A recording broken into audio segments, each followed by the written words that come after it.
नई शिक्षा नीति जो 2020 की है वो 32 तक का रोड मैप है। और आपको बताएं कि इस 32 तक में यह शिक्षा नीति 1/4 इंस्टीट्यूशन को बंद करने की योजना नहीं है, अनीति है। मैं कहता हूं कि नीति और नियत का प्रचंड फर्क है। नई की बात मैं आपको बताऊं कि कम से कम 50 जगह की लोकतांत्रिक शिक्षा होगी।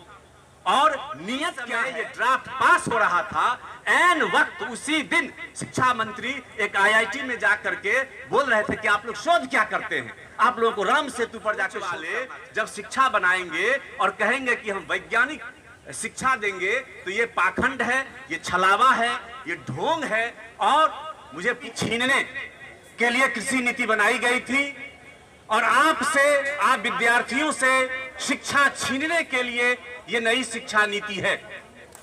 और आम विद्यार्थियों को शिक्षा नहीं देने की, कुल मिलाकर के कहें तो शिक्षा का जो दायित्व है, सरकार उस दायित्व से मुक्ति का यह मसौदा है। पूरी शिक्षा नीति को अगर आप देख लें और जो कुछ भी कहें, कुछ विश्व रिकॉर्ड बनाए हैं शिक्षा नीति ने। मैं एक आध रिकॉर्ड की बात आपको कहता हूं। दुनिया भर की कोई भी शिक्षा नीति हो, उस शिक्षा नीति में यह बात नहीं कही गई होगी कि हमारा जो अगला रोड मैप है, इतने वर्षों में हम इंस्टीट्यूशन इतना कम कर देंगे। कोई भी नीति होती है वो कहती है कि हम इतने ज्यादा कॉलेज खोलेंगे, हम विश्वविद्यालय खोलेंगे। नई शिक्षा नीति जो 2020 की है वो 32 तक का रोड मैप है। और आपको बताएं कि इस 32 तक में यह शिक्षा नीति 1/4 इंस्टीट्यूशन को बंद करने की योजना है। आज की तारीख में 50,000 कॉलेज विश्वविद्यालय मिला करके हैं और ये जो बांट रहे हैं हायर एजुकेशन को ए, बी और सी ग्रेड में, ए को इन्होंने शोध विश्वविद्यालय कहा है, बी को इन्होंने शिक्षण विश्वविद्यालय कहा है और सी को ये कॉलेज बोलते हैं, जैसे कॉलेज शिक्षण हो ही नहीं। और कहा कि शोध विश्वविद्यालय 100 से 300 होंगे, मतलब मिनिमम 100 मैक्सिमम 300। और जो शिक्षण विश्वविद्यालय हैं वो 1000 से 2000 होंगे और जो कॉलेज हैं वो 5000 से 10,000 होंगे। यानी कि टोटल को आप जोड़ दें, मैक्सिमम को जोड़ें तो वो 12,300 होता है। आज की तारीख में 50,000 हैं, यानी कि 32 तक ये विश्वविद्यालय कॉलेज को मर्ज करके घटा करके 12,300 करेंगे। और उनकी योजना है कि इस 32 तक में दुगुने विद्यार्थी को लेना, यानी आज की तारीख में जितने स्टूडेंट हैं उसके दुगुने विद्यार्थी 1/4 इंस्टीट्यूशन में जाएंगे। क्या हालत बनेगी विश्वविद्यालयों की, कॉलेजों की। और कहा है कि जो कॉलेज मानक पूरा नहीं कर पाएंगे, मानक विद इन कोट में कह रहा हूं, उनको मर्ज कर दिया जाएगा ए और बी टाइप में। और जिनको मर्ज किया जाएगा उनको सार्वजनिक संसाधन के रूप में, जैसे वैध शिक्षा, जैसे शौचालय, ये उसमें वो तब्दील करेंगे। तो ये स्थिति हायर एजुकेशन की है। अब स्कूल एजुकेशन के बारे में देखें, आप जानते हैं कि लगातार स्कूल्स बंद हो रहे हैं। बंद होना अपनी जगह पे है, वो तो भयानक है ही।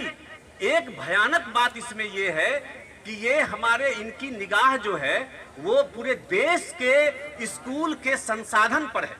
क्योंकि जो सरकारी स्कूल हैं उनके पास बहुत जमीन है, बड़े बड़े भवन हैं, भले ही वो मेंटेन हो या ना हो। हमारे मधुबनी में वाटसन स्कूल बड़ा सा कैंपस है, उसके आधे को सरकार को दे दिया गया है और उसमें वो ऑल इंडिया बैडमिंटन कुछ स्पोर्ट्स क्लब खोलेंगे वो।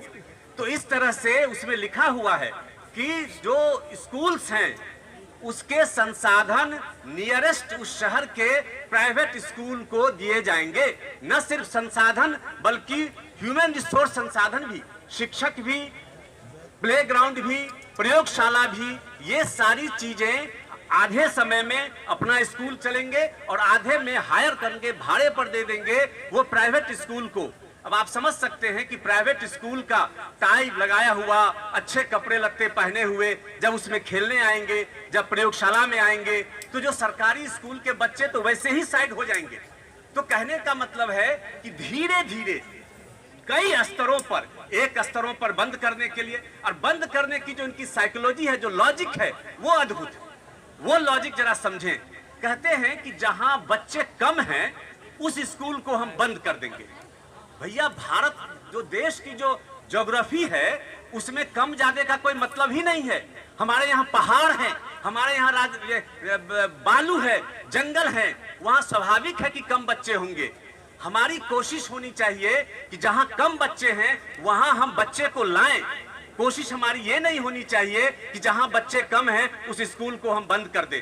पूरी योजना बनी हुई है, और गुजरात हो कि झारखंड हो, बिहार का हवाला अभी साथी ने दिया, हजारों के पैमाने पर स्कूल बंद हो रहे हैं और भविष्य में होंगे, और जो नहीं होंगे उसके लिए संसाधन भाड़े पर देने की व्यवस्था हो गई है।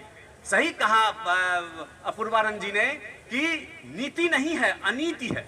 मैं कहता हूं कि नीति और नीयत का प्रचंड फर्क है नई शिक्षा नीति में। अगर आप दोनों को अलग करके देखें, क्योंकि जो नई शिक्षा नीति जो बनी जाकिर हुसैन के टाइम से लेकर के अभी तक के शिक्षा नीति की जितनी अच्छी बातें हैं सबको उसमें डाल दिया गया है। लेकिन वो डाला कहाँ गया है?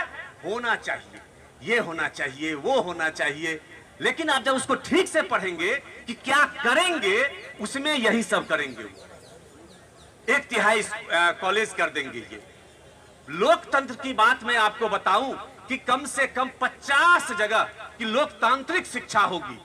और नियत क्या है कि आदमी बोलने वाले का भी, यहां हमारे बीच कई लोग ऐसे बैठे हुए हैं जिनको बोलने के लिए जिन पर कार्रवाई हुई है, ये हमारे सरकार की नियत है।